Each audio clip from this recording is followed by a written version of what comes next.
look, I've said it before and I'll say it again. Content is king. So if you have some content you need created, hit up iopvideo.com. Video production, podcasting, you name it, we can do it. iopvideo.com. We make things look pretty.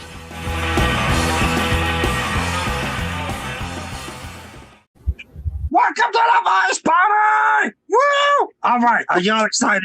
Because I'm excited. We've been looking forward to this one for a long time. We got a biggie. This is a very important episode. One is very near and dear to all of our hearts. We're talking about the toxicity of feminism and the left's attack on masculinity. This is about, we gotta abolish this travesty. I don't think that was the topic, Phil. I think that's a later topic. What's the topic? Oh, Jesus, you Toxic fucking masculinity. Oh, I thought we were doing a nonfiction episode today. Okay, my bad. Oh. All right. So Ladies and gentlemen, here's your example of today's topic. okay. So I may let's. play devil's advocate, but Yeah. You don't actually believe those things. Yeah, Phil, come on, man. So okay, let's start with some definitions, just like usual. Hey, hold on. Phil just said before for the listeners. Phil just said every time Gaspar is leading the show with a topic, he wants to make sure he doesn't take us far away from the topic, and he just started off the way. He literally did a 180. He literally did away, and now we're not gonna hear from him for the rest of the show because he's probably eating something. Yeah, he has to be fair, in the pre-show discussion, Gasper was like, "No, that's fine. Go ahead." That's true. All right, yeah. Carry on. Okay. So let's start with some definitions. We can't talk about. It's hard to talk about toxic masculinity. Oh, okay. For real, tell people what we're talking about. We're talking about toxic masculinity. We're gonna pretty much define it. We're gonna say the harms, where it might come from, and hopefully we can get to how we can start with solutions. And first of all, it is real. Like, let's just cut the shit. It is real. There's a lot of people that debate that it isn't. I mean, is it though? We'll get to that. Let's not get. I think it would be healthy. I think it would be good if we could also define what healthy masculine traits are. So, first of all, let's start with let's define sexism. Later on. Yeah. Anybody want to take a stab at defining sexism? I will. I'll take a stab at it, and you can correct me if I'm wrong. But sexism is defining a person or putting someone in a box or a group of people in a box based on their sex, their biological sex. Basically saying that men can only do this because they are men, and women can only wear this because they are women, and those are the rules, and that's just how it is. Yep. And there's that's sexism. Yep. I couldn't agree with you more. I do want to use that pyramid again, just like we did with racism, because in general, in a lot of ways, women get the short end of the stick, and not every way, right? We'll explore that. But if we talk about, for example, wage, if we were to do that pyramid again, where we have we divide people into three categories: people who make less than 50,000. People, actually, no, we don't have to do that. We know that women make less than men. I think white women, it's something like. I mean, I don't think they do. I think that's people misinterpreting facts and statistics. Yeah. Because you're saying it because men work more hours, right? Yeah, because that's my whole thing is like if you have two candidates, a man and a woman, both with the same experience in the same position in the same company, the man's not going to be making more and the woman's not making less because she's a woman. Like when that study came out and everybody just was sharing the shit out of it without actually reading it. Like they found that men are working more hours, men are working more overtime, men are working in higher paying fields, and that's why they're making more. They're not making more because they're dudes. They're making more because they're working more. Well, let's not gloss over the fact that they are in higher paying fields. This one is a fact. This one, that they make something, I think, like around 70 cents for every dollar that a man makes, and those are white women, right? The other thing is that wait. Let me ask something. can we prove that there are no cases where men and women work the same job and get paid differently So anywhere? Like, is that like a statistical fact that we can prove and say, no. Right. In every single case, this woman that works this particular job at this particular desk makes the same as a man in the same marketing or accountant position, no questions asked. Because I think I mentioned before that common office culture in some areas. I've read up on this sort of thing where the practice is you're not supposed to discuss how much you make with your coworkers. It used to be the thing, and that was so that they could like lowball folks. Nobody. But can we follows that. prove that though? That's my question. Can we prove that that assertion is entirely false everywhere? Because to me, it depends on the boss in charge, right? Like what he or she feels. So I mean, go ahead. I was gonna say in those situations, I think it's no different than like what you were saying, how like coworkers aren't supposed to talk about wages because then the boss can pay one person less than another. That's true if people are all male or all female or a mix of male and female. I don't think that has anything to do with someone's gender though. Some men may feel that a woman in the same position should make a little less, and they may act on that feeling though. There's no guarantee. Like I said, it depends. To me, it would depend on the personality of and the values of the boss that's like over people. You know what I mean? Like it may not be the same in every company, but who's to say that it never happens? You know, it's like saying, well, racism no longer exists. Well, it's like not everyone's racist, but there's plenty of racists, just like not everyone's sexist, but there's plenty of sexists. And they're at all levels of society, right? Like, you know? You know, another thing too to take into consideration is women also never really give you a straight answer when you ask them things. Just like, oh, how much do you make? What's your number? I'm like, oh, $13 an hour. My number is blah blah blah. I'm just kidding. I get so many calls. But like, guys. My thing is who's fighting this shit out? That's all. It's like, is it one girl complaining because one guy is getting paid more and they start at the same time, or are they really finding out? Like, who's taking these polls? I'm not saying I don't believe it, but it's like, who's taking all these fucking polls? Because I mean, I can't imagine a situation where an employer's like, well, minimum wage is 15, but you're a woman, so we're going to give you 14. Well, yeah, but that's definitely not the situation we're talking about. That's illegal. Yeah. It's more like a difference of like hundreds of dollars versus one or two. Right. What yeah. Like, I mean, we're talking about a case where. Yeah, no, I get what you're saying. I just my thoughts on that is I feel like for as many examples as you can find where that's happening to a female, you can also find the same many examples as that happening to a male, where you have two males with the same experience in the same position, and one's making more than the other because the boss is trying to lowball somebody. So I just feel like gender is a deciding factor. Right. So, no, and I said that earlier. I was like, it really depends on the person who is in charge. Some people may just like to lowball. Some people may have sexist attitudes.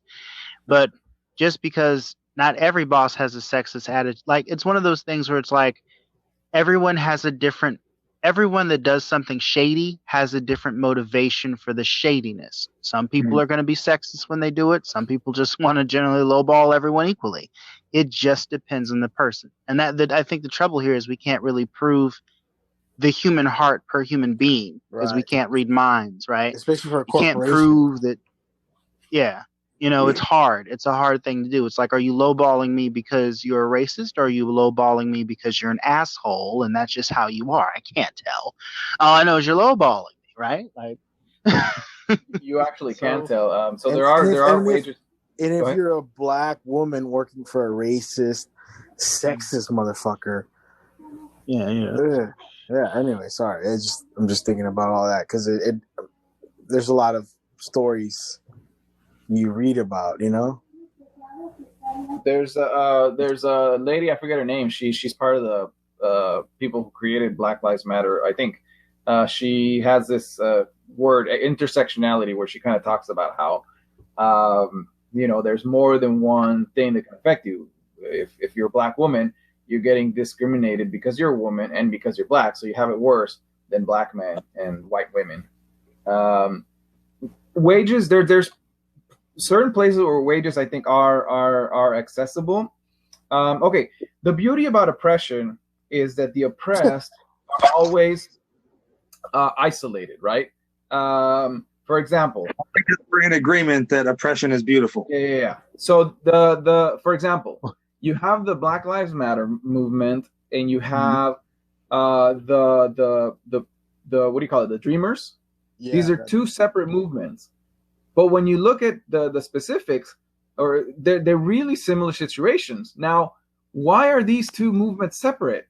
They shouldn't be. If these two movements united, they'd be way more powerful, but they're separate. And pretty much any single situation where you have a group of oppressed people, this group is, in fact, usually that group is not even a group. Usually you're isolated. If you're at a job and you're making less, you're not talking to a bunch. Let's say you're a Middle Eastern woman. You're not talking to a bunch of other Middle Eastern women who are in the same situation.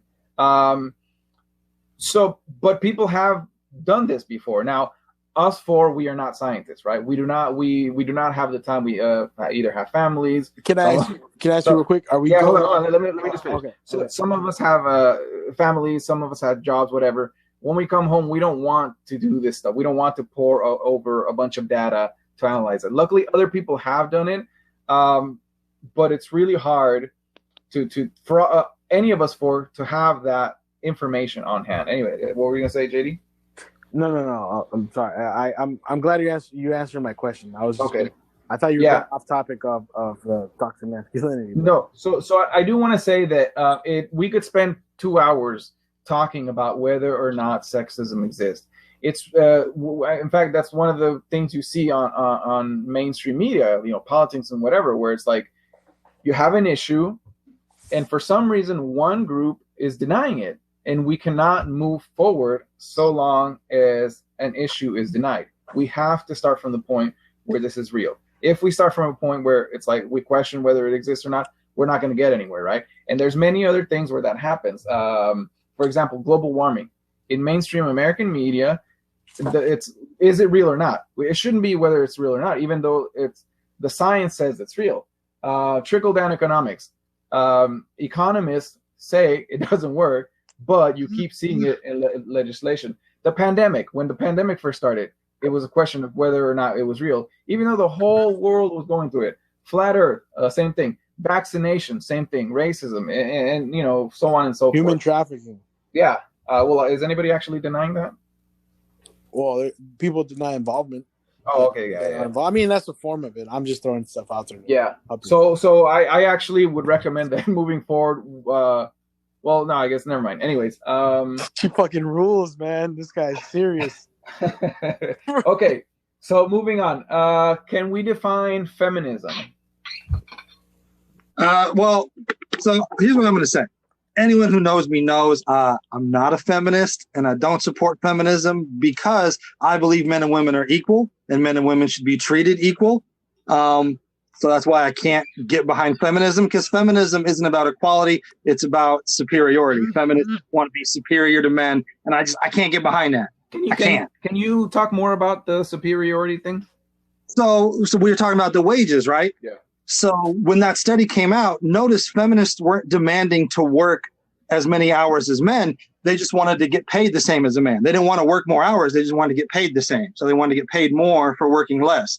That's not equality. That's superiority right there. I think that's an assumption. I don't think. Are you sure they're saying that they want to get paid? That's not the case. Whatever this equal for less time, because that didn't seem to be the message to me. I thought they were saying no, we should be getting paid the same amount of money for the same hours. I thought that was the message. I mean, I don't know how I misinterpreted. But they already are getting paid the same amount for the same. They're getting paid for the same per hourly. They're not working as many hours. I don't think that the feminists believe I don't think that the feminists that are pushing for equal pay either know or believe that the women in these fields are simply working less hours, though.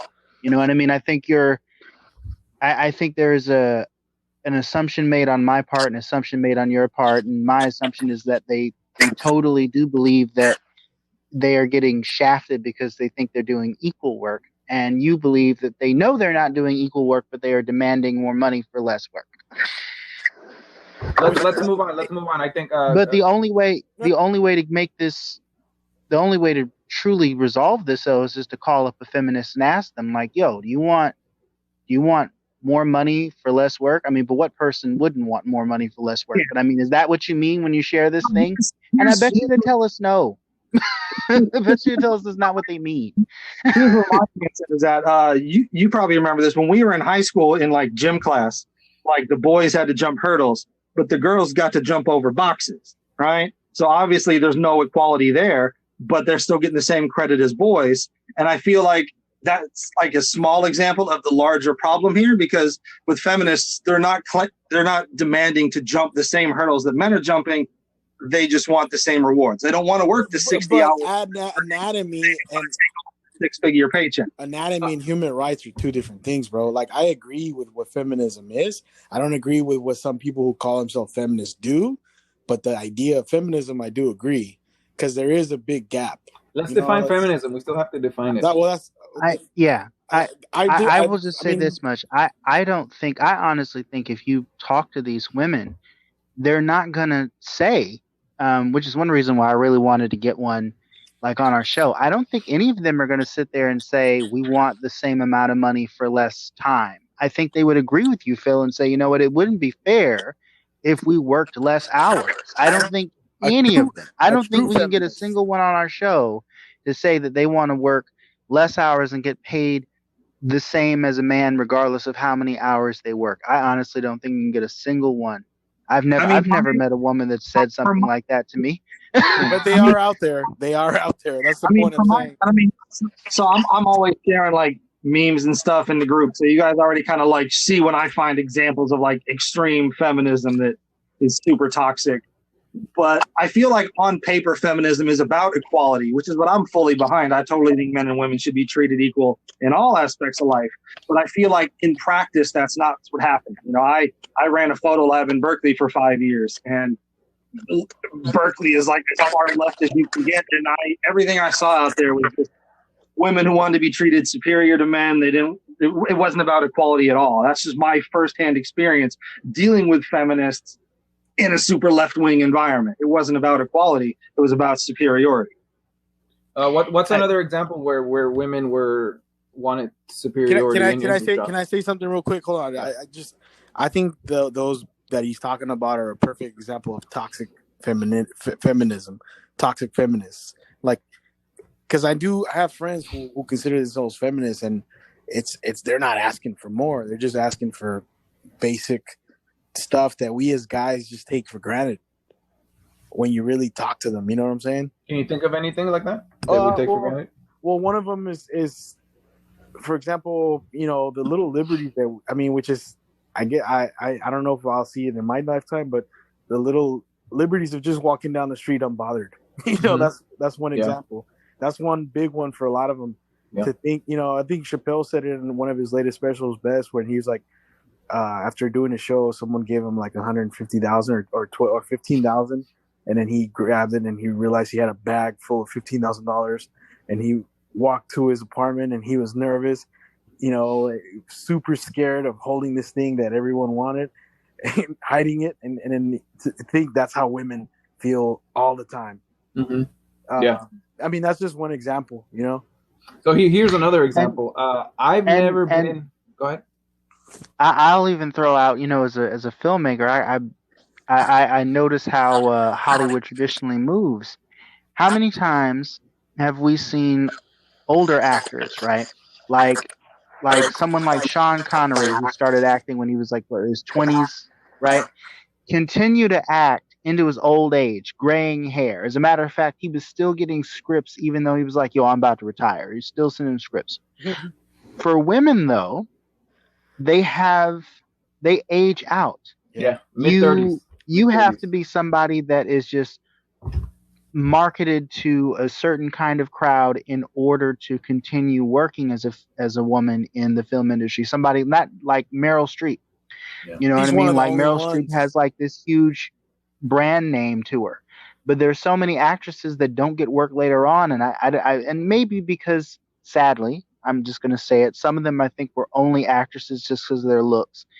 You know what I mean? And some of them are really, really good, but even though they're really, really dope, they don't continue to get those roles because they're seen as, oh, you're too old to be in this thing. You're too old to be in the, you know what I mean? And that to me is also kind of a form of sexism, because it's like if Sean Connery can get himself a role, a leading male role or a mentorship role, and be fat and have gray hair at 50, you know what I mean? Then so should I don't know. I can't name an actress right now, but I'm pretty sure a million.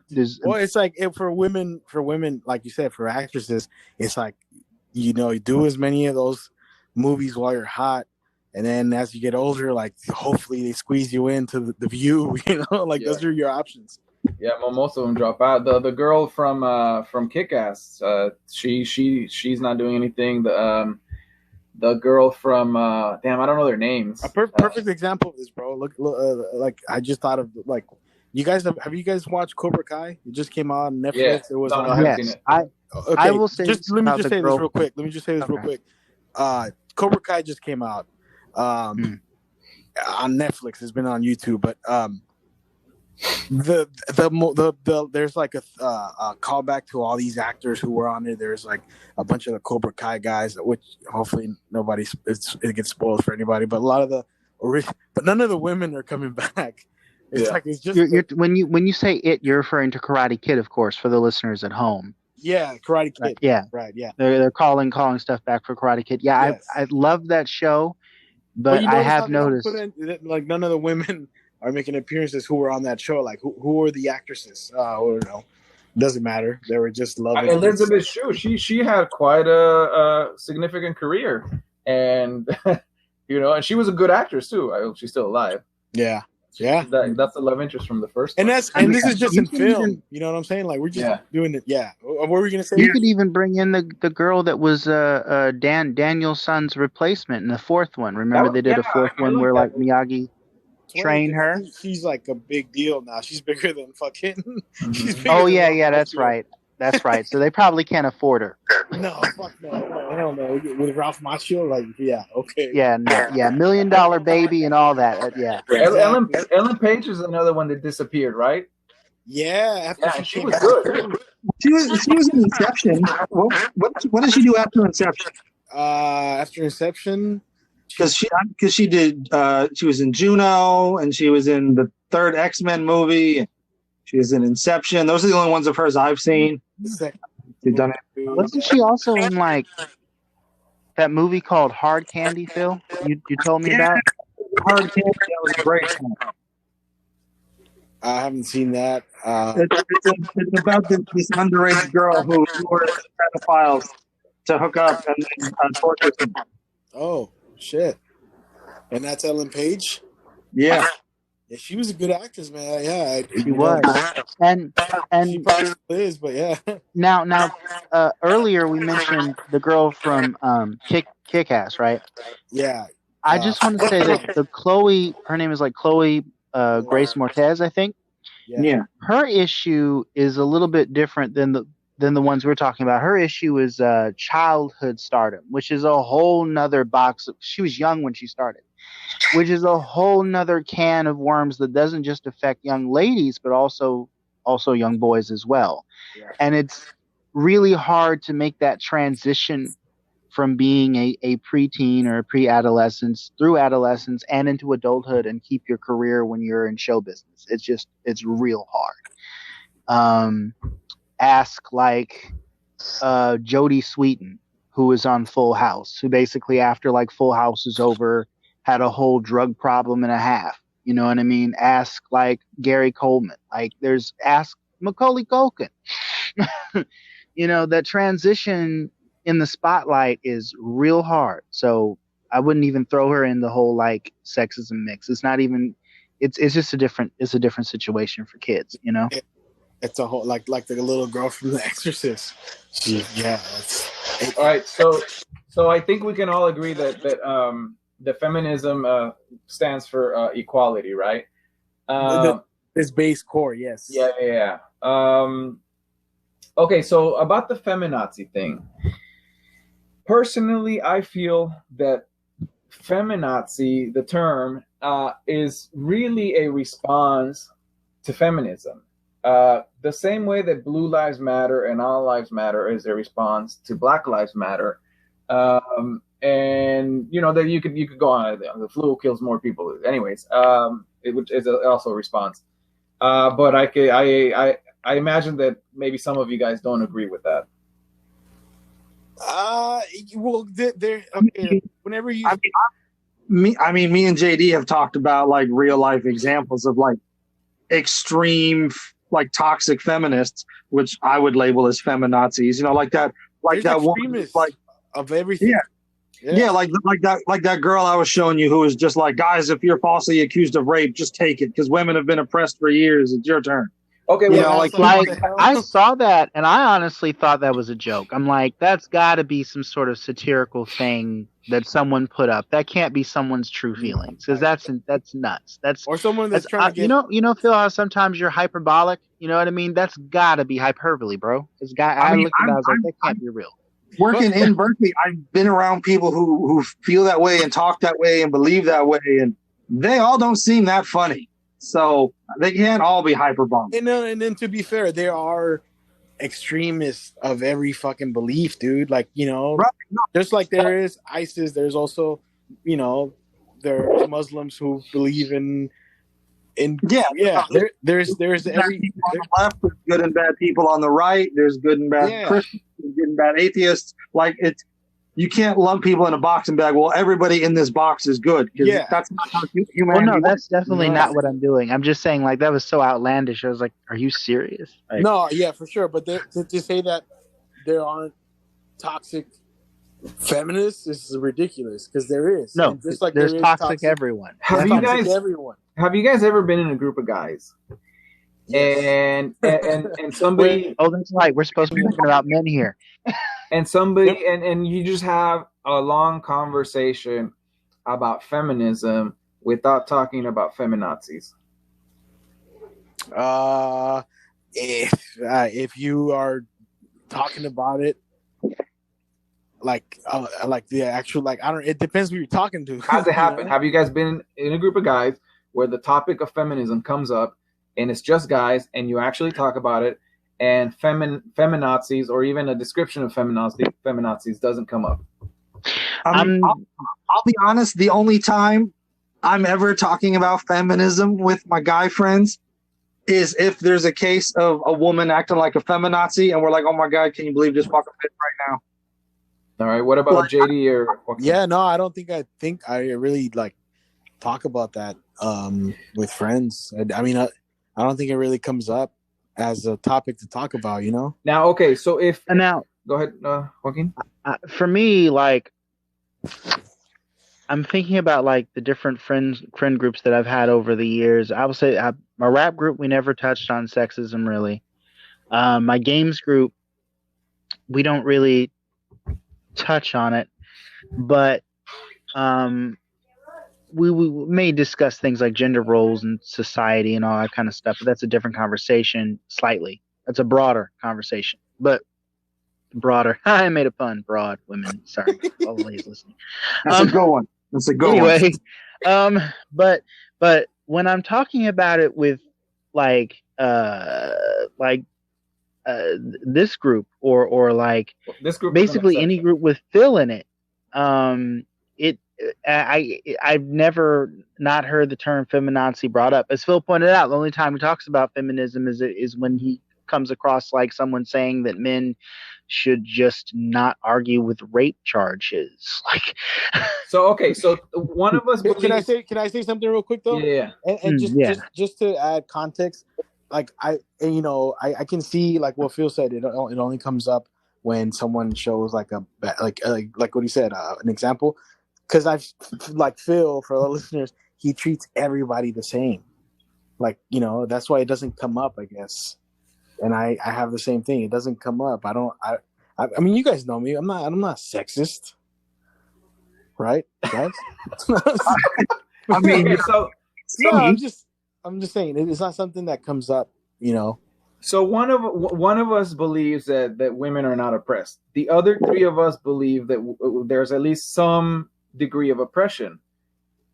But we talk about other types of oppression. We talk about racism when we're just hanging out with friends. We've talked about classism, even though we may not call it classism. We've talked about how if you earn less money, I'm not saying oppression doesn't exist.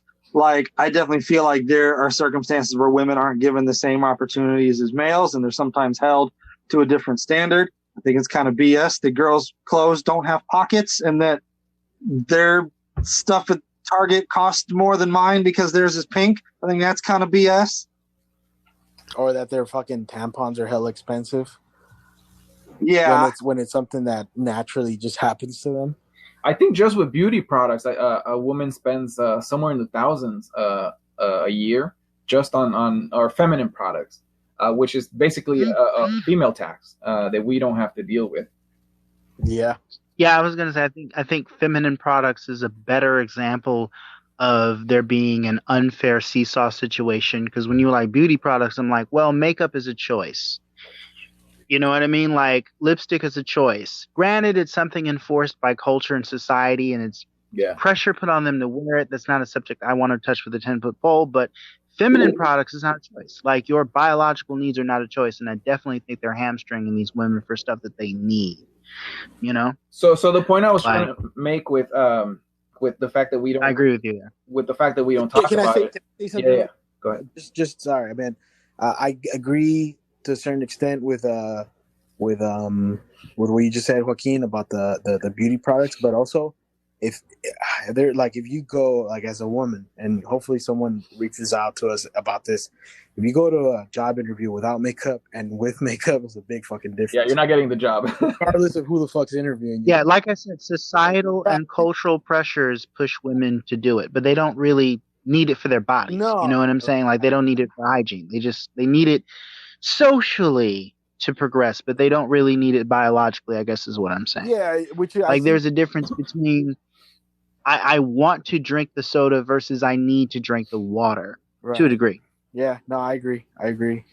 So I read this book in preparation for this episode. The book is called The Will to Change: Man, Masculinity, and Love. The author is Bell Hooks.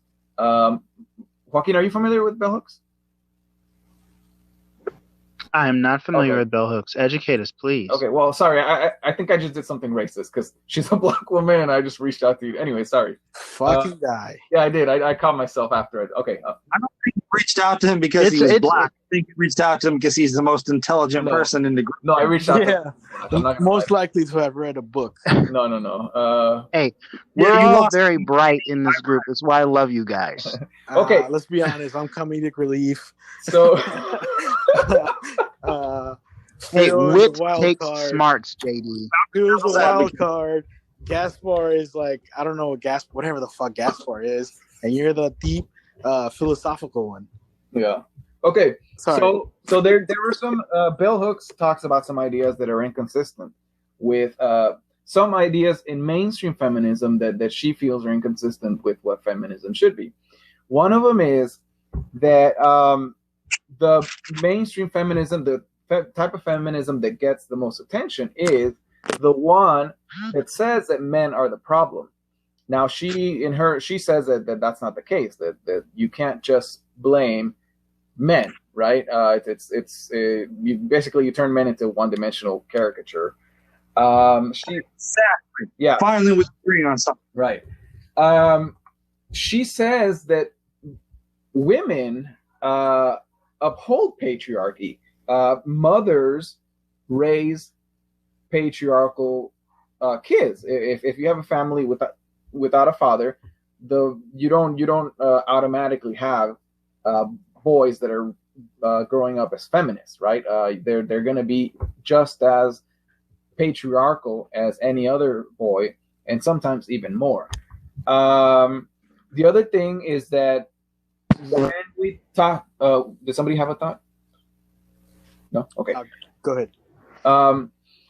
when we talk about the progress of women, we tend to think about, for example, let's pay women more, let's put them in positions of power, and that's not necessarily true feminism. What that really is, that's patriarchy, right?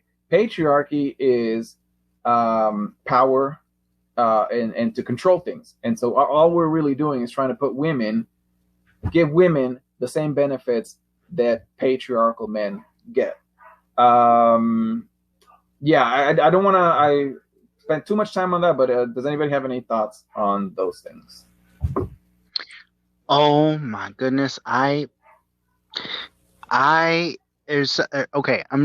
friend of mine observed this about African Americans in the hood. For some reason, I lack a sophisticated way to say it. Current generation, we have a lot of kids that are being raised in single parent households, in particular being raised by mom, because dad is like dead, in jail, disinterested. And I'm not saying every single hood is like this, every single family is like this, but there's a lot for a bunch of socioeconomic history things that I won't get into now, because we're going to have a very high profile guest from the 80s crack era epidemic that spawned a lot of these issues. But essentially, in that culture, my friend pointed out, it is a very matriarchal sort of society, because it's like when you take out the father, if dad is in jail or disinterested because he didn't have a father around or whatever, then mom is head of household, mom is the leader, mom is showing the young men and young women how to proceed. And so in that particular subculture and subset, we do have an example in this country of what a matriarchal kind of world could look like. Granted, it's a disadvantaged one. And there are a lot of forces against it, so it's not like a healthy example of a matriarchy, but it's a matriarchy. Take that how you will, listeners and fellow castmates. Okay, so moving on to toxic masculinity. So I'm gonna use a toxic masculinity and patriarchy interchangeably. Do you guys want to? Who wants to define toxic masculinity? Go ahead, Gaspar. Okay. The Lord knows you know what you're doing. Well, okay, so one of the things is we need to dominate, right? It is socially acceptable for men to dominate. We look at people in positive lights. For example, coaches, CEOs, or just Kings. Yeah, people who are in power, people who control other people. Another thing is we repress our emotions. It is if you go to your friends and you're like, hey, this happened to me earlier. My coworker said this, and it really hurt my feelings. Any of you guys ever done that? You fucking pussy. Yeah. Oh, We bottle that shit up, keep it inside, and then we lash out at those we care about at unopportune time. Okay. Yeah, that's yeah.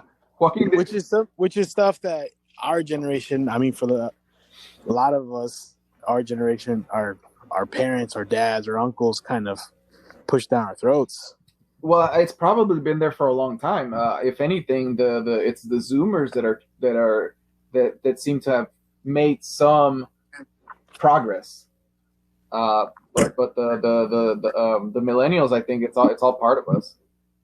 Right. What I will say, I was never taught not to show emotion, but I definitely learned from watching my step grandfather, grandpa do, because he was very like, and I think mostly it was because he had worked such long days as a foreman out in the hot sun. He didn't really feel like laughing or talking much. He's just tired when he got home. But just to give you an idea of how solid he was, I had been living with this man most of my life, and it wasn't until my grandmother, his wife, passed, that I saw him cry for the first time ever. And I wanted to weep, and I was about to weep. And I saw him looking up at the moon, and he said, "I miss her so much." And then he started to cry. And then I was like, well, if he's crying, somebody has to be the rock here. Someone has to lean on someone else. I was 12 at the time. So I was like, I right then and there is when I learned to bottle it up. And my thinking was, I have to be strong for this person around me who's always been strong. And I think then that's probably when I learned to keep my tears to myself. So there's a perfect example. Can I say that's what as masculinity is, you being there for someone and taking it, in a way, repressing your emotions at that moment to comfort someone else. That is I gave him a giant hug too. Yeah. What else could I do? That is a great example of masculinity. And the bad thing is, I was like, oh, I'm gonna keep. And can I share a little story with you guys? About my own dad. So as I've shared before on the podcast, that earlier in the year, last year, I lost an uncle who I was close to, and the day of his burial, we were all sitting around the kitchen table, and my dad is one of those that he's for the most part a lot of the stuff in whenever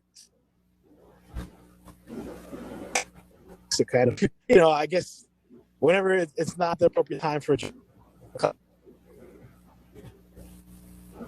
this thing is make jokes and kind of line up the mood because he doesn't want to get. What's that? I said, like that thing that I do. Yeah, exactly. So the day of my uncle's burial, we were all sitting around the kitchen table before we left, because we all met up in one place, and we I remember my dad sharing a story of the day my uncle retired.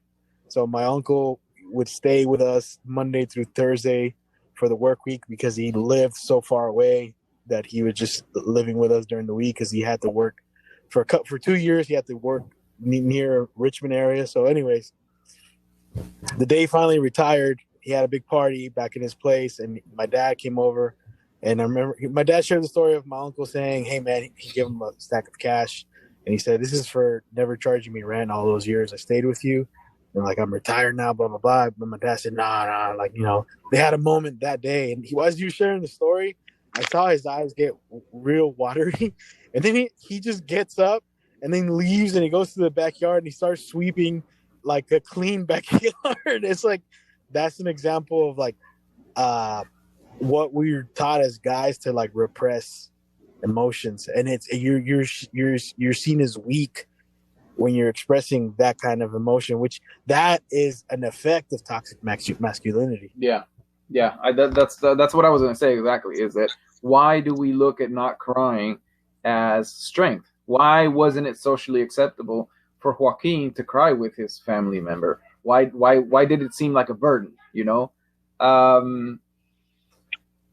So there was one more thing I wanted to. I don't remember. Oh, right. So Joaquin said that that he wasn't taught. I forget what it was that he wasn't taught. I believe he meant that he wasn't taught at home.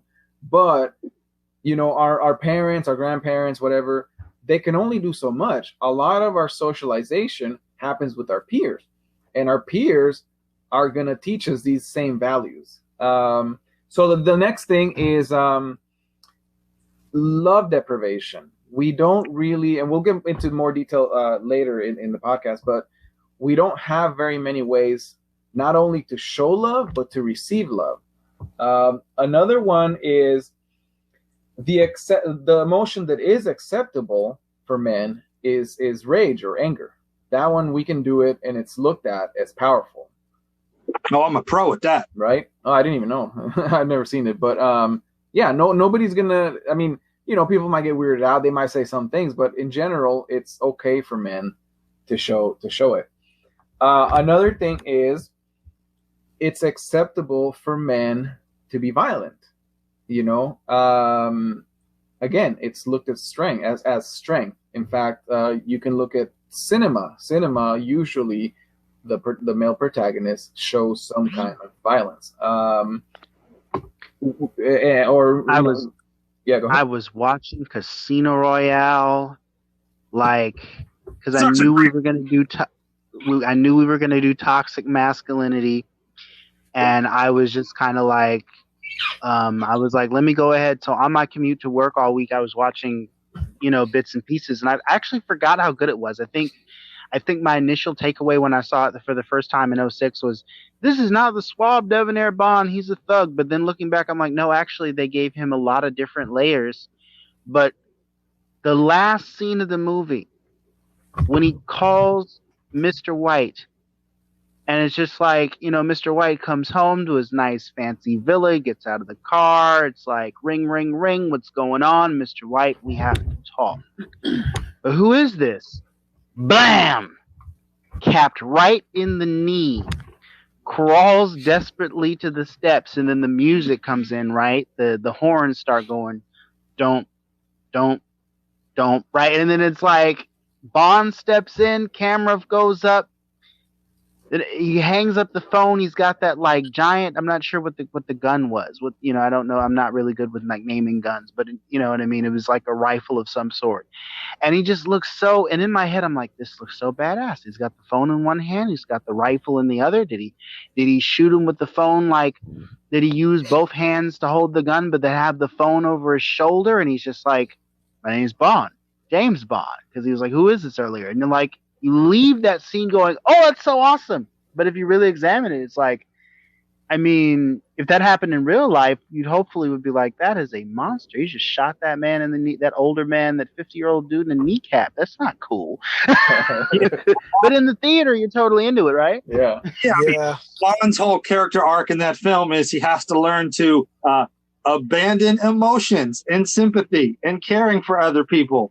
Because that's the only way he can be a kick-ass spy. Right. You can't have those pesky things like emotions weighing you down. You kind of that scene is cool.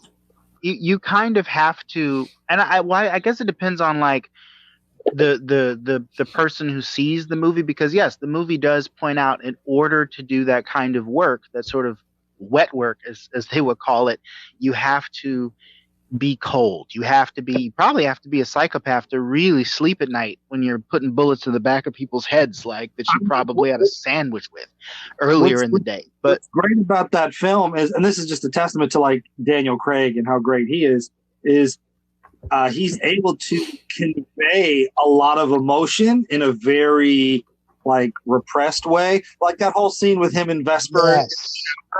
Holy shit. He speaks volumes just without saying a word. You know what I mean?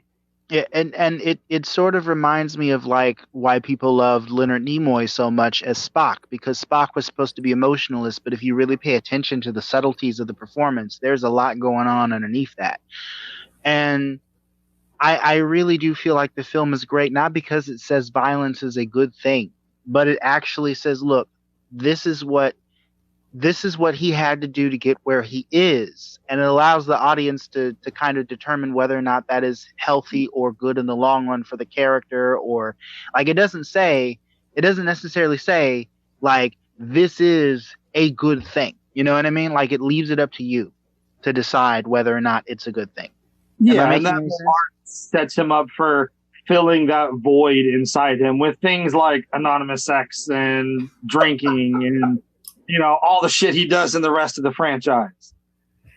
That's another thing that's glorified, and womanizing. It ties into what we're talking about. Yeah, that's exactly why I saw Casino Royale this week, because it's Bond and womanizing. You just mentioned Spock. Joaquin, and it reminded me of something that I saw this week. Is like someone did this thing. What if you know how Michael Myers wears a Captain Kirk mask? What if he wore a Spock mask instead of a? Anyways, I just thought that was funny. You brought that up. I sent you guys a picture. Sorry to go off topic. So it's socially acceptable to be physically violent. It's also socially acceptable for us to be sexually violent, emotionally violent, often against our partners. Sexually violent? Yeah. So I don't mean like straight up rape, but like how often do you see it? Way off course. How often do you see in a movie where like the woman is a little bit unsure or whatever, and the guy just like grabs her by the arm, or like, you know, he just grabs her by the face, forcefully kissing. Yeah. And that happens a lot. You know what? I will say this, like, I was raised to be, and just this word is probably going to spark controversy. I'm from the South, and I was raised to be a Southern gentleman. You know, you open the door for the lady, you know, whether you're dating a lady or not, that's just kind of like what you do to show respect, right? And you know, not because I think any less of them, but just because I was taught, you know, this is just this nice thing for you to do. And I understand how like that can be perceived in a modern context as me looking down on a woman or feeling they're less. Like, why do I need to open the door for you? But let's be real. Somebody opens the door for you, you're not going to get mad. You're going to be like, oh yeah, it was a nice thing. You know, who cares about like, you know, my point is, like, when it comes down to being intimate with someone, you know what I mean? Like that first kiss. How many of us can honestly say that we asked the woman for permission before we kissed? We looked at like body language, you know what I mean? We were looking for the vibe to see if they were feeling us the same as we do. And not everybody is good at, and I'm not saying that there aren't jerks out there who are just going to like try to force themselves onto a woman, because obviously there are. But for like, there's probably a lot of well-intentioned guys out there too who just don't know how to read signals. I'm bad at it, and I'm actually so bad at it that sometimes I'll just ask a woman like, "Yo, you want to make out?" You know what I mean? Like, and there's a lot of guys that think every girl wants to kiss. And it's like, yeah, she does, like, but just go for it. Like Donald Trump, I just grab him by the pussy, you know. Yeah. We also just discuss that like not every woman has the same desires. I mean, some women like being dominated. Some women like when the man is a little more aggressive to them. Like everybody is into different things and everybody responds differently. I mean, that's very true. And that song "Sweet Dreams," which is all about that. So, yeah. I mean, some women like being tied up. It's a thing. Yeah, or fucking the whole thing, which is very popular now that people talk about it, but the whole being choke thing, like that fucking thing, when a girl, I don't know if you guys have experienced a girl asking to be choked, that can be kind of alarming, because like right. And you know, David Carradine died that way. He was choking himself he was choking his neck while choking his chicken, because they say that when you deprive your brain of the blood flow, the pleasurable experience is like intensified. But I'm like, y'all can play Russian roulette with your happy place all you want. Not for me. Yeah, I mean, that's the thing, is some women want to be dominated. Some women, you know, want to be objectified. You know, I mean, the fucking 50 Shades of Grey series is all about a woman who doesn't know that she wants to be dominated and is totally into being dominated. And it goes both ways. There's dudes that like to be dominated, like to be humiliated. Look at that fucking place in San Francisco, that brick castle. It's all for that, you know. Like it goes both ways. I think I know a perfect example. Like, what was that movie? In The Mummy, when Brendan Fraser has a girl step in for a secret and he fucking like forcefully kisses her, like, you know, that kind of shit is a that was sexual violence. The Mummy. Yeah, right. Yeah, that's an example of what you're talking about. okay, so all of these traits that we just went through, right? The need to dominate, repressing emotions, love deprivation, using rage and anger, using violence. These are traits that pretty much apply across the board, right? We don't have to just talk about one group of guys. We can talk about jocks. We can talk about the corporate world. We can talk about show business, the media, movies, video games, TV shows, news coverage, gossip shows, reality TV, and nerds. These things apply. Professional wrestling, the kind of hazing that they do in pro wrestling or fraternities, for crying out loud. I've heard stories of like wrestlers taking dumps in other wrestlers' bags because they were the new guy, and it's not what you do. Sororities have like initiations too and stuff. Yeah, and there's stuff like usually more slutty, whereas guys is more like cruel. Like with sororities, it's usually like, "Ooh, I dare you to suck 20 dicks tonight." You know, whereas with guys, it's like, "Oh, I dare you to beat up 20 nerds." You know, like it's different, but it's still like the same principle. It's still like hazing. It's still like, you know, deprivation and stuff. Yeah. So we have to think of toxic masculinity or patriarchy as a systemic issue, right? It happens everywhere. It happens to everyone. Obviously, women are also taking part in it. And when you look at it, it's pretty identical. Even if, let's say, for example, the rituals for a sorority and what's the guy version? Fraternity. Even if the rituals are different, there still is kind of a sense of power, domination, whatever. So we as men get mad, right? We're like, well, I didn't do it. This is something that other men ruined. But when you think of it as systemic, well, it's like, okay, we are all part of the same system, and so we are all going to kind of get the same flack, if you will.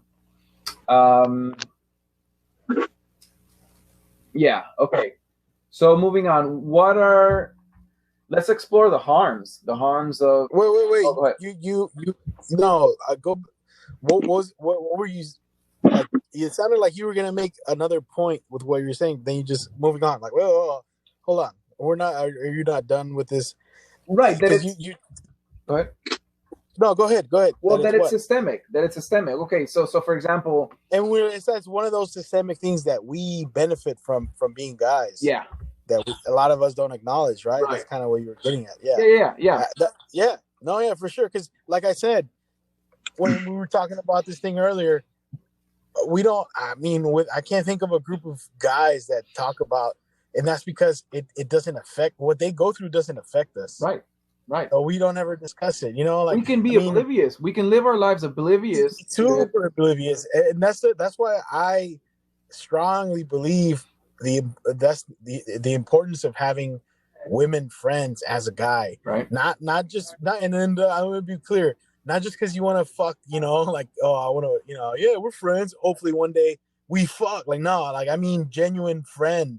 And they can't be the cool girls, the ones that are, oh, I'm just one of the guys. Like, no, it has to be girls that you're okay with them being honest. Because there's a lot of girls that just want to be part of the guys, and they will not call you out. They will not tell you. And then they won't share. They'll tell you what you want to hear in a lot of ways. Yeah.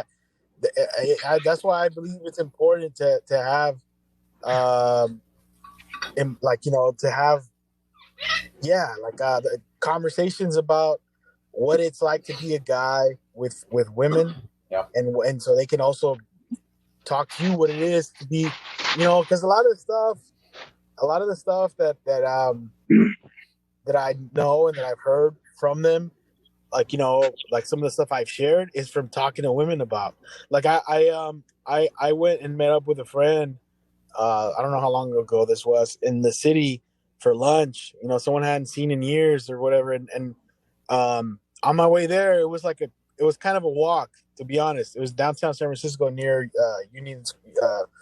What was that area? Union Square. And you know, it was kind of a walk, man. I get there. You know, I just focused on the walk. Like I didn't, you know, nothing was bothering me. There was a lot of people walking around. she did the same distance walking, to the restaurant, and she on the way there it was like a bunch of dudes yelling some horrible shit at her, and like as a guy, like you've mentioned before, we kind of live in our own little bubble, and it's a bubble of some, our own little what's it called, our own little privilege. Yeah. Whereas if you and I are driving down the street and we see a girl and whatever, she's hot, like, oh, she's hot, but to her it's like, oh shit, two guys and I'm walking in the middle of nowhere. I mean, can I? Gets I'm uncomfortable. gonna play a little devil's advocate here. Yeah, go ahead. Women are always saying they want compliments. I just want compliments. Men never give me compliments. There's a difference between compliments and straight up perviness, though. As I drive by, all of a sudden I'm a fucking monster, right? Yeah, but there's a difference between compliments and like straight up perviness. Harassment. Harassment, because let me just say this. I have a friend who told me, this guy came up to her and straight up just said, I would love to eat you out. Like, what the fuck? Like, that's obviously inappropriate. But like, if I'm walking down the street and a woman yelled out her car at me, damn boy, you got a nice butt, I'd feel pretty good about myself. I'd be like, well, I did take the stairs at work today. All right, look at me. And all of a sudden my day's a little bit brighter. But do you hear in the news very often that a woman, fucking a group of women raped a guy? Like, I'm not saying it's not possible. You rape you know what I'm saying? And how common it is, And it would make your day the first time, maybe the second time, maybe the third time, but eventually it's gonna get really old. It's gonna get really quick. Especially if you hear of like a group of women, like, I don't know, they fucking castrated. Let's not even say some guys. I've heard some guys say, "Oh, I wouldn't mind being raped." Like, okay, well, what if they castrated or something? Like, what if it's a guy raping you? Yeah. What if a guy did that too? What if a guy said? Then all of a sudden you mind, right? Fuck reversing it. What if a guy yelled, like, "What's up, little daddy, nice ass"? What if you had all of a sudden? What if hella dudes found you attractive as fuck, Phil? Which I'm sure there is, but like they started catcalling you. And like, damn, I want to lick that head, like, that bald head. Come here, boy. Like if you just heard that on a daily basis, you're gonna start throwing fucking. You're gonna do something. I mean, I'm gonna start investing in hats. I get it. Exactly. I get it. Exactly. And I'm not saying that there aren't those girls that do like that shit. I mean, there is, but it's just like whenever there is that, there's also the fucking dudes that go too far, and that's the part we can control as guys. Because like, I'm gonna be honest, man. Like, you sometimes when you're hanging out with a guys amongst guys. Hanging out with a group of guys, we treat ourselves pretty dope, and then once like women come in or the party or whatever, and you see how that it's important to see how dudes treat women, because with us we treat ourselves the same. Like I imagine Ted Bundy hanging out with a group of dudes, like, oh yeah, we're all cool, like it's the night out with the boys, but like oh my god, this guy was killing women, like you didn't know, like it's just. It's different how the exchange between men and women, and I think that's when you can kind of like, hey man, maybe. And I'll be honest, I've never been good at like reading signs or signals or flirting or talking to people of the opposite sex. Before I was with Teresa, it was always awkward because I would just be like, "So you like food too?" Because it's like, I don't know, for whatever reason, they're like a different species. But yeah, I see what you're saying, but you like and I think that's a lot of us. But it isn't like, I feel it's important to know when to read signals when like someone's uncomfortable, Yeah, no, exactly. Some dudes don't have it all. Yeah, and that's the thing is like, with me, like, it takes me a while to like warm up to people and get used to them and find out like what they like, what they don't like, what they're not going. Because you remember like when we like a couple years ago, like we would know each other, but we would interact and hang out and talk very differently than we do now. Right. Because now we know each other better. We didn't even we're make eye contact with each other. Yeah, it was like a head nod back and forth, and that was it. That was the conversation. Yeah, yeah, and you know that's I mean, to be honest, you're a rare case. You know what I'm saying? Like it does. Some people, it doesn't take a lot of time. I don't know. They put on this fake personality at first for you kind of hold off, and like that with women too, right? Yeah, like that's the thing is like me with Teresa now. I've known her for so long. We're very comfortable around each other. And for the viewers, the listeners know, that's your girlfriend, your partner. Yeah, that's my girlfriend. Yeah, you know, we've been together for like 5 years. We're very comfortable with each other. Like, how long did it take you to get to that place? It was very awkward at first. Like, we were friends at first, and I like rage quitted my way out of the friend zone, and it was very awkward at first because we were finding out things about each other that we didn't know, and it's like, I've known you for 15 years. Why the fuck am I just finding out about this now? It was shit like that, and it took a while for us to get to that point where we were like really comfortable in our own skin around each other. Yeah, which is good. That's the way to, you know, I feel that's the best way to build a relationship, and not to like force. So like some dudes like to force their way into a girl's, like, you know, whatever. Are you still there, Gaspar? Yeah. Like that's a way. That's when you talk about like toxic masculinity. Like the whole player, you know, being a player. I feel like that kind of ties into that. I don't know if you guys agree with that. No, absolutely. Yeah, no, there's definitely a double standard there. You know, if a guy hooks up with lots of chicks, he's a player. Yeah. But if a girl hooks up with lots of dudes, she's a slut.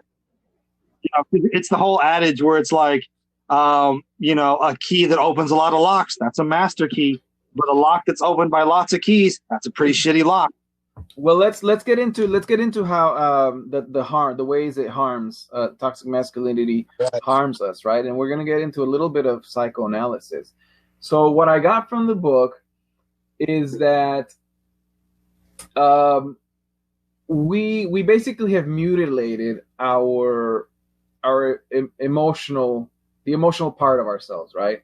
We've done away with it through socialization since we were pretty little. I think, you know, you let little boys be themselves, but once they get into I don't know, maybe around 4 or 5 years old, that you start to be like, hey, okay, you gotta start being a man. And so right away we start to get rid of that. What happens is that we're incomplete, right? So there's the love deprivation. Wait, say that again. Say that again. Sorry. Okay, so let's take for example women, right? I think the idea is that women are in touch with their emotions. So in that sense, they are whole, they are complete. Men, on the other hand, our emotional spectrum is very narrow, right? Anger, sense of humor, and not much more. I think we can do, like, if we want to do like, yeah, right. And so what it says is that we're incomplete, basically, because we cannot, we are not in touch with the entire emotional spectrum that a woman is. Am I making any remote sense? Yeah, I mean, there's the whole thing, men are from Mars, women are from Venus, because our brains are differently. We look at situations differently. We react differently. Like, we're wired completely differently. And it's hard to understand one another. They don't understand us. We don't understand them. Okay. So, in what ways is it socially acceptable for us to receive love? I think a lot of men use sex as a way to receive love. Like, that's their way of feeling love. That's their way of feeling emotionally satisfied and emotionally gratified. And that's where you get like players, because they're people where, you know, they're really deprived of feeling, you know, that kind of self-worth. And so they're trying to fill that void with this physical act, because that's the only way they can feel love. I know a lot of people who have definitely act that way. We've never talked about it fucking obviously, but you can read between the lines. Yeah. And can I say something? I think if you are in touch with femininity, if that's the word, you know, like for example, if you have a good relationship with a woman, I think maybe it's not as and you are in touch with your you know, you have a feminine connection to feminism. I'm trying to put this together right. It's not as easy to just go womanizing like that and like lying to women just to get, you know. Mm-hmm. I don't know if you guys agree with me, but like, yeah. I guess having good friendships with women and having, you know, all of my sisters and good relationship with my mom and relationships with my aunts, and I don't know, it just I think I don't know if I shared this once, but it's like whenever I have a friend and he's whatever, which has happened before with some friends, like he's cheating on his wife or he's cheating on his girlfriend, it's hard for me to look at the dude the same, because like if you're willing to do that to your partner who you claim to love more than anyone in the world and you care about, what the fuck will you do to me? You know? Yeah. That's like I'm way, I don't know. That is a trait of the toxic masculinity, or it's. So according to the book, anger comes from the fact that we're lying to ourselves. That we know. Okay, so let's take sex for example. We are deprived of love. We think that sex is one of the few ways we can receive it, and so we look for it. But that is only one aspect of love, right? And so naturally, it's not going to be fulfilling. And so subconsciously, according to the book, we know that all of the things that patriarchy promised us are not true, right? I guess as life goes on, we realize more and more that, hey, if I win at whatever, it's not as satisfying as I thought it was going to be. If I get laid a bunch of times, you know, in a short amount of time, it's not as fulfilling as I thought it was going to be. And so what it says is that a lot of that anger comes from knowing that these benefits aren't real. Well, we can't share that, right? Outside of this podcast, we can't go to the guys and be like, hey, you know what? Like these three, I had a threesome. It wasn't really that great. Like we can't do that. We have to hold it in. And so that's where a lot of the anger comes from. It also says that this breeds addiction, right? That void, we end up filling that void with drugs, or I don't know, whatever. I think for my case, it's probably video games. Yeah. If anybody has a thought, just feel free to say it. Are you guys? Let's see. Oh, so there's these communities, right? The incel community, the men go their own way community, the red pill community, the pickup artist community, and they're kind of related to this sort of thing, where they know that there's something wrong, but I think the problem with these societies, with these communities, is that they don't necessarily know what the solution is or what the cause of the problem is. Anyways, let's see. What else did I? Wait. Go back to the. You asked us something. Right. So what? How is it? In what way is it socially acceptable for us to receive love? Man. I mean, I hug you guys when I see you guys. Like I do under my breath just to be safe, but I do always hug you guys when I see you. That's actually, I'm glad you said that, because for me personally, I have a really hard time with contact. Like, I don't know if I look uncomfortable, but it's really hard for me to initiate contact. Can I say something real quick? I love you guys. Like, who you guys are all on, right? Yeah. Everybody. Yeah. Love you too. Joaquin, okay, yeah, I love you guys, and like, I've always, you know me, Gaspar, you know me, I've always been this way. I've always been, and I think part of it, to be honest, part of it was because I knew being certain people uncomfortable, and then I was called fat. Of you to, not like, and then I was always baffled by it. We're not gonna be here forever. Be here, gonna be here.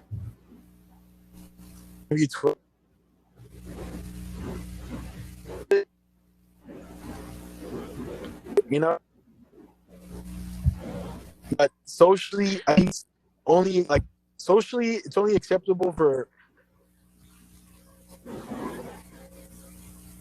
like a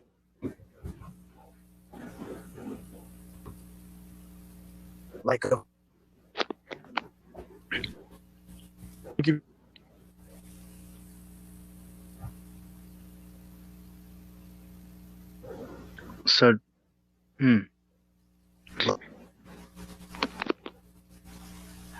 You're breaking up, JD. I didn't. Are you guys able to hear me? yeah, I can hear you. It's just JD. Yeah, I had a hard time hearing JD. I mean, I did too. Oh, I think I just said Yeah. I think Yeah. Hear me now. I think the only thing I love after something tragic has happened. Yeah. Like, a loss of a loved one, like like then someone comes and comforts you. I think that's the only time any kind of tragedy, okay. I told my brother's situation where he lost his leg. Yeah. And my dad had a moment where, they hugged and okay, and they cried. And like, they're both like really really stubborn dudes, and that was like acceptable. And he almost died. He lost his leg. Fuck it, give him a hug and tell him you love him. Other than that, it's like nope, nope. And I think the tragedy is like one of those moments when it's okay, social, like in society. Yeah. Ooh, you mentioned. I'm glad that the subject of hugging came up, and reflecting on an earlier subject that we had in regard to double standards, because I don't think we've said the word double standards at all, or maybe we have, but as you guys know, I've been working with youth for a very long time. I've worked with kindergarten on up to high school, right? And Phil and I had a conversation with a mutual friend of ours, relating an experience that she had, which I will reflect later after I give you my own. So the official rules for the YMCA are that you give these, like, if a student, like, let's say you're working with a first grader and they're like, you're the best teacher ever, and they want to give you a hug, you are allowed to give like a standard one arm hug. It's very strategic in like how the hug is placed, etc., etc. That's the official rule.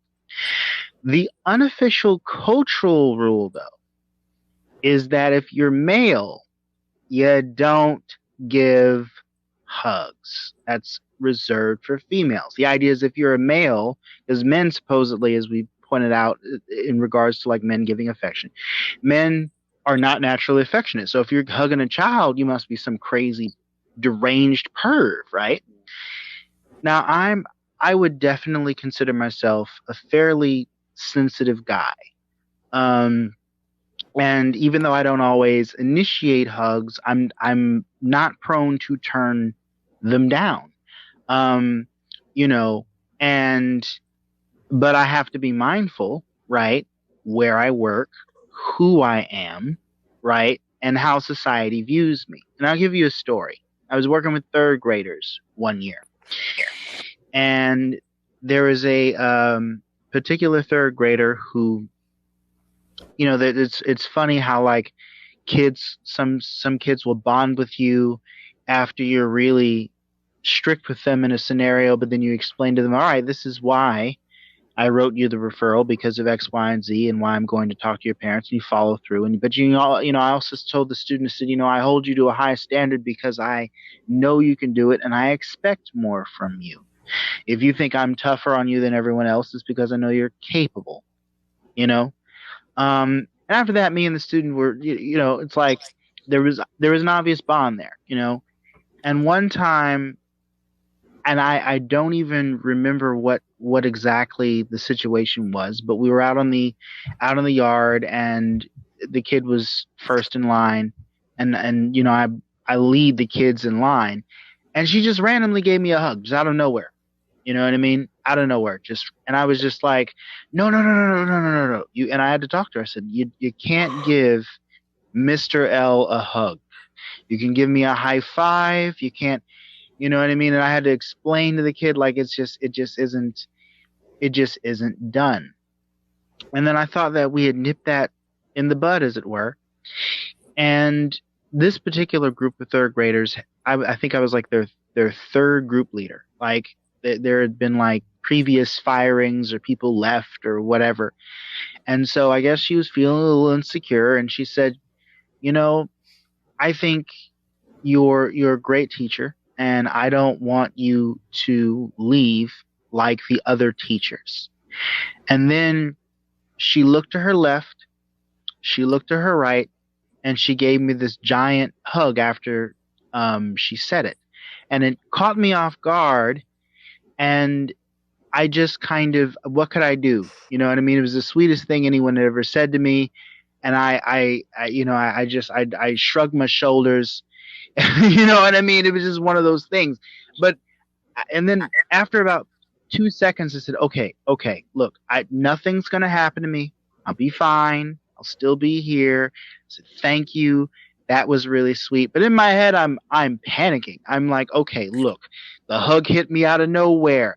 It was 3:50. I'm sitting here practicing the speech, the imaginary speech I'm going to have to give before the board before they can me. Like, what did the child initiate the hug at 2:15? What's going on here? Hello? Yeah. Okay, so with all these deprivations that we have, the book it suggested that this is where things like substance abuse comes from, being a workaholic. That's something that's very common, at least in our culture. That's also a side effect of being in a bad relationship. You just want to be at work all the time. Well, if you're in a bad relationship, you're probably not getting any love, right? Yeah. Right. Yeah. You're not allowing yourself. A lot of the things too is guys don't allow whether it's your partner or whoever to know you don't want to be vulnerable.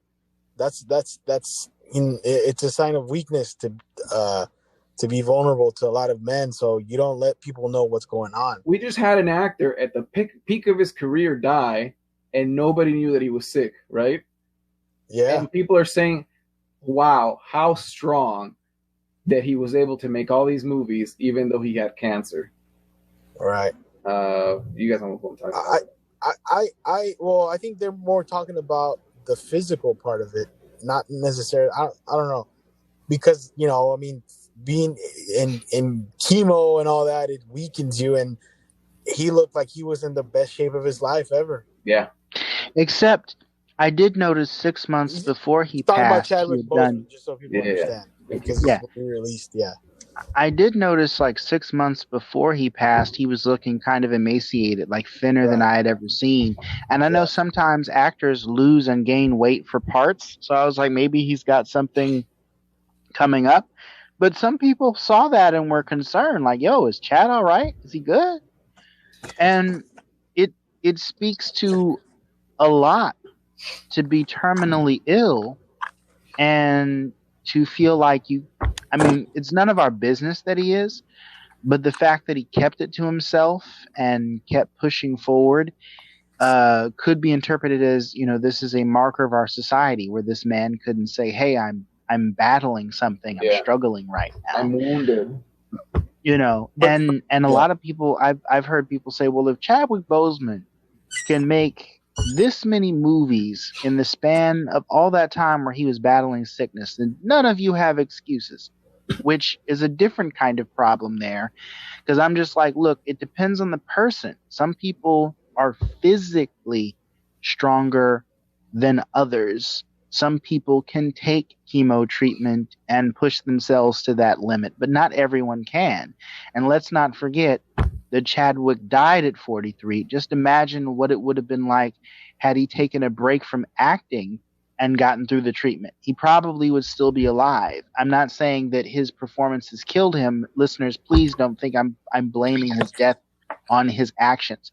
But I am suggesting that there's nothing wrong with taking time out to care for yourself, is all I'm saying. And that everyone's different. Maybe Chad felt fine when he was doing his thing, but not everyone feels fine. You know what I mean? Yeah, and also I want to say this because I see that you use this as an example, but to be honest, this would have been as extraordinary. Not that his death was extraordinary, but what he went through would have been. That's a rare case for anyone, regardless of race or sex. If a women actress, same thing happened, they would just be just as shocking. I don't think that you can tie that into. I think that's just a rare case in itself. But I do get Gasper's overall point, which is, if we can, as men, we're expected to suck it up, deny. We're expected to suck it up. We're denying the pain. We're denying the hardship, and we just push forward. Is that good for us? Probably not. Probably not. So we're deprived of all these. Do you? Can I say? Yeah. Can I say? Sorry. Do you think that maybe that comes from like a primitive thing? We'll get to a little bit of okay. I can get to anyway. So we're angry. We're emotionally deprived. We're deprived of love. We're angry because of that. Unfortunately, we direct that anger not to the issue, right? Instead, we direct it to women. And the women that we direct it to is the women that we end up dating. So what it says, okay, our mothers abuse us. Our parents abuse us, right? Even if they're good people, even if they don't want to, it's inevitable that there's going to be some level of abuse. Even if one day they have a bad day at work, they come home, you act up a little bit, they're going to hit you, whatever. That's already abuse, and we hold onto that, right? Also, mothers uphold patriarchy. Also, we are angry if our dad beat us and our moms just kind of stood there. So we have all this anger towards our mother, and we end up taking it out on the women that we date. And I think this is also known for that women have the same anger towards men, right? We talk about you hear things about like daddy issues, things like that. So I was really surprised to learn, from the book that it pretty much goes both ways. Women are angry at men because of what their dads did to them. Men are angry at women because of what their moms did to them. Also, it isn't just getting hit or letting your dad hit you. There's also abandonment issues. If your mom left at some point, you're gonna have abandonment issues, and you'll see it too. You'll see it if you take if you look at other people's relationships. Sometimes it's hard to look at your own objectively, but if you look at other people's relationships, it's much easier to see these sorts of things. Okay, so what the book talked about was that it makes sense that we did need violence when we were living in caves because there were bigger animals than us, right? And so we needed to be able to use violence in a heartbeat. In competition, other people. Yeah, absolutely. Right. So, okay. So moving on, unless somebody else has something else to say, let's move on to why do women collude with patriarchy? Right? Because it doesn't make much sense. Like, okay, why do they want to be dominated? Why do they want to be tied up? Why do they want to be submissive? These things. And I think that goes into some people just want to be taken care of. They don't want to. They want to be taken. I mean, and that's not just women. That's a lot of other. There's dudes that are like that too. They just want to be taken care of. I think that's probably the easiest way to submit. Get yourself a sugar mama. Exactly. There's a lot of that shit right now, and it's. I think that's a big part of it, dude. People just want to be taken care of. I mean, that seems like the easiest. I don't want to say the easiest, but like the best idea that I can think of for why that is. Yeah. That was a perfect answer. As I was reading this, I even thought, like, as a kid, I wanted to be taken care of by my dad, and even though his behavior was so harmful, I never once questioned whether he was okay. Whatever, dude. Just keep buying Pop-Tarts. Yeah. Like, I don't care if you yell at me. Just make sure that perfect answer. And to be honest, man, like, I feel like that sometimes at work, for example. I mean, at work, like, that's one example. Sometimes I kind of just letting the reins, to someone else, and I go on like autopilot and like just, fucking dominate me, Yeah. It's but I mean, because not everyone's a leader, dude, Well, okay, maybe not everybody in every situation, but I think for the most part, there's going to be some situation that you can take the lead. Right. That's why like we are all different and good at different things. I agree. Yeah, I agree. But there is a lot of dudes that like, they like dominating, not just people, things. Like we used to do these exercises in when I worked a sales job. We did little what are they called, team building exercises that corporations do, and it was to raffle off stuff, but they did that whenever they were looking. I didn't know this until I actually sat down with one of my managers and asked him why, what's up with all these stupid games, because it seems pointless. I was like, whenever they're looking to promote someone from within, they want to see who has leadership skills and whatnot. And some people want to be leaders, but not because they care about having this done right. It's because they like power. And I think that's, when it's because there could be dudes who there's a lot of dudes who just want to dominate. Oh my gosh. I got a story for y'all. Ooh. So we had Tony Gore on our show a while ago. He was a member of like my expanded rap camp Onslaught, right? So what I don't think I said in that interview, because out of respect for Tony, because he has such a love for the original 3 members of the Psychotics who had joined Onslaught back in 2006. I'll say the story now. When Onslaught first formed, it was just like 9 people. And like, of the 9 people, you had Sean, aka Cannibal, Tony Gore, and one Amun Ra. And Sean, and then like you had me, you had Isaac, and Ziggy, and then a few other people that I, Tommy, Chris, and then like who else? Oh, Chef. Dude named Chef. Anyway, point is, we had this big meeting to decide what we were going to call our group. And after the meeting, Sean pulls me aside and says, "You know what? I feel my father's genes taking over." I said, "What do you mean?"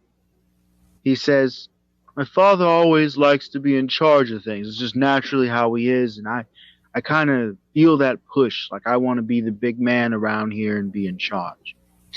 And I said, well, during the meeting, we said that we were going to vote on everything and try to get as close to a consensus on matters regarding the group and how we were going to proceed before we do anything. So it really doesn't matter what your genes are telling you, because we've already decided as a group to do things democratically. Fast forward a few years, he pulls me aside. We're having lunch or something, burritos, I think. And he says to me, you know, Jay, I'm really having a hard time.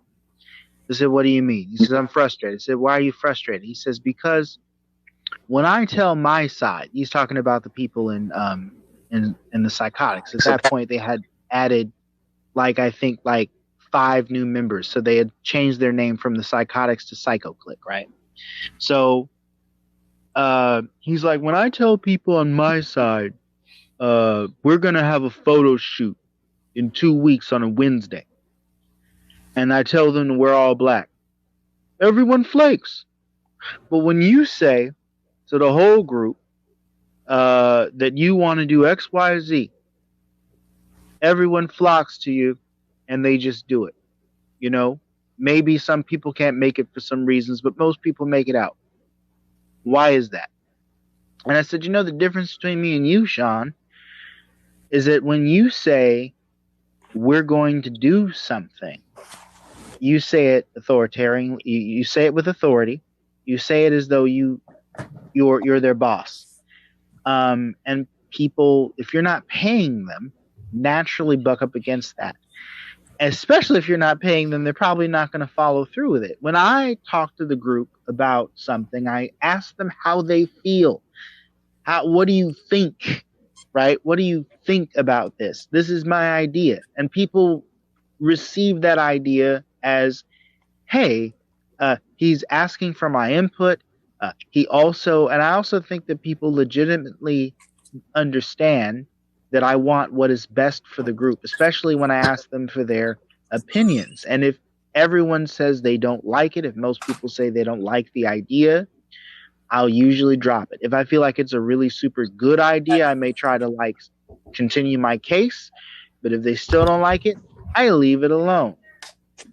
And with that kind of thing, that's like the difference between being a boss and being like a leader. And I don't even want to be the leader. I just have these good ideas and I'm like, guys, or ideas I think are good. Guys, what do you think? And then they just kind of go, yeah, sure, it's great. You know, it's not because I'm trying to dominate. I just want the group to succeed, you know? Sometimes you got to crack the whip, though, man. No, I'm just kidding. I'm kidding. So, no, that was a great story. And in fact, it's going to lead us into the next section. So, okay, so we have this fantasy of men as a protector and provider, right? And the theory is that if he is wounded, how can he protect me? And that's kind of what JD said, where it's like women just want to be taken care of. And so I didn't say that. I said people in general. Don't. Okay, sorry. Yeah. Fuck it. No, I'm just kidding. No, that's actually a better way to say it. People want to be taken care of. Yeah, and so there's a lot of people that want to be just ride somebody else's waves, man. You know, and it's easy to see why. I don't know. I guess if I found a sugar mama, fuck, trust me, dude. I'd be sponsoring some more shit in the voice party. You know. So right, almost all 7 billion people in the planet are colluding with patriarchy. Mm-hmm. And that's because more dudes like to want to dominate, dude. Well, that's because that's what we've been told. That we've been told that we want that. We've been told that there's benefits to that. We've been told that it's fulfilling. Yeah. We've been told that that sex, a lot of sex is fulfilling, and so men want that. Even we hear often where men start crying in the middle of sex with a prostitute, Wait, what? What's going on the weekends, Gasper? But come on, I'm not the only one that has heard this. It happens in movies. You see it in movies where. Yeah, right. I've heard of it. Yeah, right. Corporate employees are making a lot of money, but they're so miserable. These are all myths. They're not real. We think that they're real. We've been told that they're real. Movies tell us that they're real. Everything.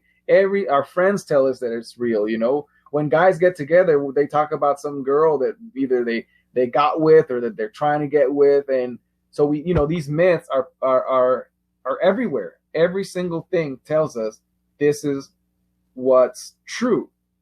So I'm going to read a quote from the book. It says, teachers of children see gender equality mostly in terms of ensuring that girls get to have the same privileges as boys within the existing social structure. They do not see it in terms of granting boys the same rights as girls, for instance, the right to choose not to engage in aggressive or violent play, the right to play with dolls, to play dress up, to wear costumes of either gender, the right to choose. So, for example, we think of like a sugar mama. Like, all that really is patriarchy for women. Matriarchy. Right? Yeah. Well, I don't know. I don't know what matriarchy means, so I'm going to stick to the word patriarchy. All it really does matriarchy is when the women are in charge. Yeah. Okay. Like in a matriarchal society. Right. So, but the system is the same. like right? the Iroquois. Yeah, it just replaces the man with the woman. right. Like, So- for example,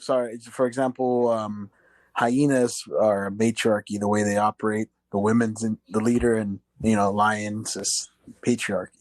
Yeah. Yeah. So one of the solutions to this is really in that story that Joaquin just told, where it's like we need to get rid of the dominator model. And maybe it won't happen in our lifetimes, but it's like that was a perfect example. It's democratic. Many people need to decide what will happen. All of our families have that structure where it's one person at the top. Often it's a male, sometimes a female, but it's still the same structure. And it needs to be more democratic when it comes to decision making. And this is just starting at the home, not to mention in the business world, the media, whatever. All of that needs to happen. Decisions need to be made by also women, right? Let's see. Okay. Another solution is that we have to become whole again, right? Men, we have to learn how to get in touch with our emotions, and that's hard for me to visualize. Like we've all been so damaged by our society that I'm just regurgitating words here. I don't know what that looks like. I don't know what that means, but it needs to happen. And can I say something? Yeah. About that? It's a lot of guys.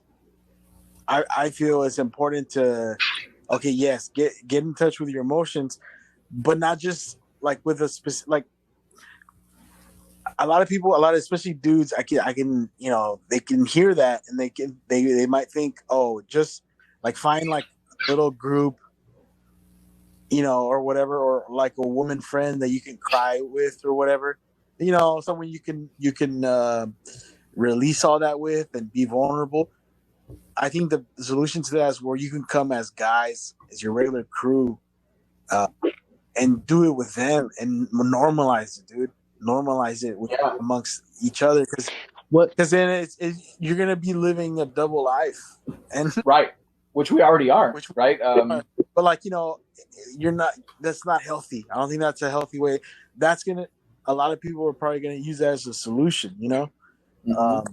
And never show that to your guy friends, which is not. I don't think that's a good idea.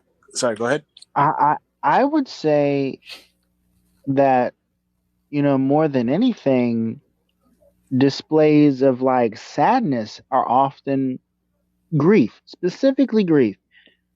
Grief is one of those things that like is displayed at funerals and in the privacy of one's home. Like, you wouldn't necessarily see someone by themselves in a Burger King crying hysterically. I mean, you might, which would mean that they're going through an awful lot at the time. But let's not forget that, like, there's nothing wrong with having private pain. Right. If you need to share it with your friends, then by all means, of course. But I wouldn't, I am definitely capable of real talk. I'm definitely capable of crying. It's just I tend to do it.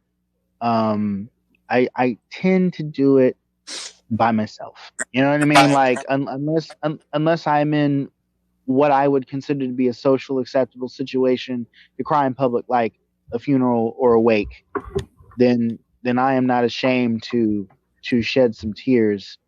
Like when my cousin died last year, last July, and I cried at home. I cried. I would think I was too overwhelmed to cry at the funeral, but I definitely shed some tears at home. Which You know, yeah, I agree with you when we talk about grief. But I also think like just normalizing, expressing like how much you love someone or what they mean to you, is just as important as being able to express grief. true. If you guys, Well, like I said, I fucking love you guys. You know. yeah. Yeah. Well, you know, some people express love, differently. Like not everybody necessarily says I love you, but they will show it in their actions. Right. Like for me, like I didn't start living with the grandparents I live with now until I was like in 8th grade. And when I grew up with my other grandparents, I was very huggy, very much I love you. And maybe that's just because I was a little kid and little kids are just different. But, when I moved out here, it's like I don't necessarily tell my grandparents I love them all the time, but I would like to think that I show them every day. Yeah.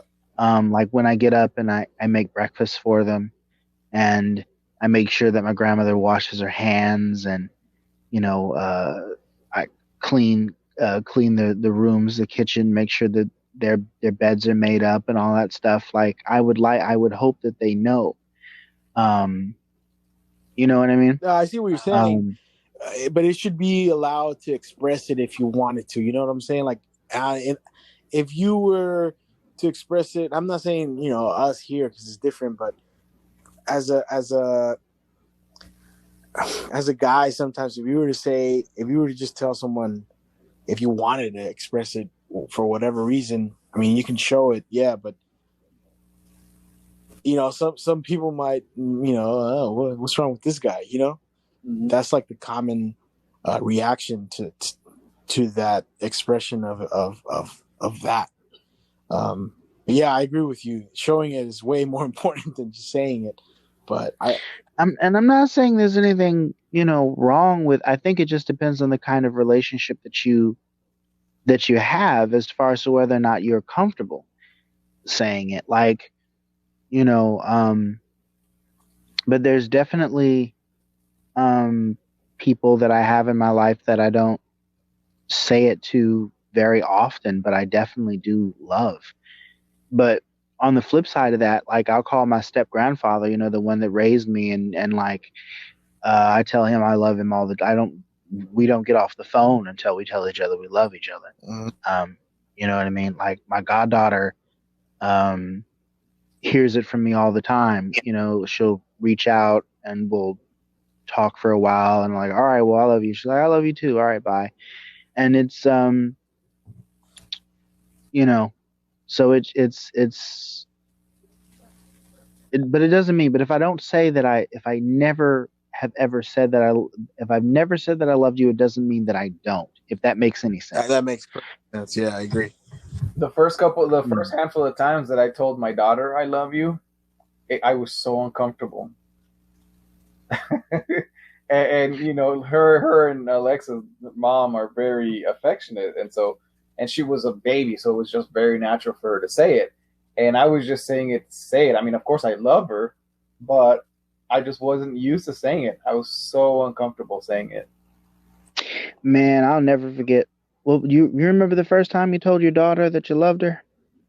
Yeah. I know you got a story. Yeah? No, it was nothing special. I think she was sitting on my lap and she said, "I love you, Dad," and I said, "I love you back." I think we were alone. She said it first. She said it first, dude. God She said it damn first. it, man. I'm just kidding. Yeah. Well, I'm kidding. No, you're well, right.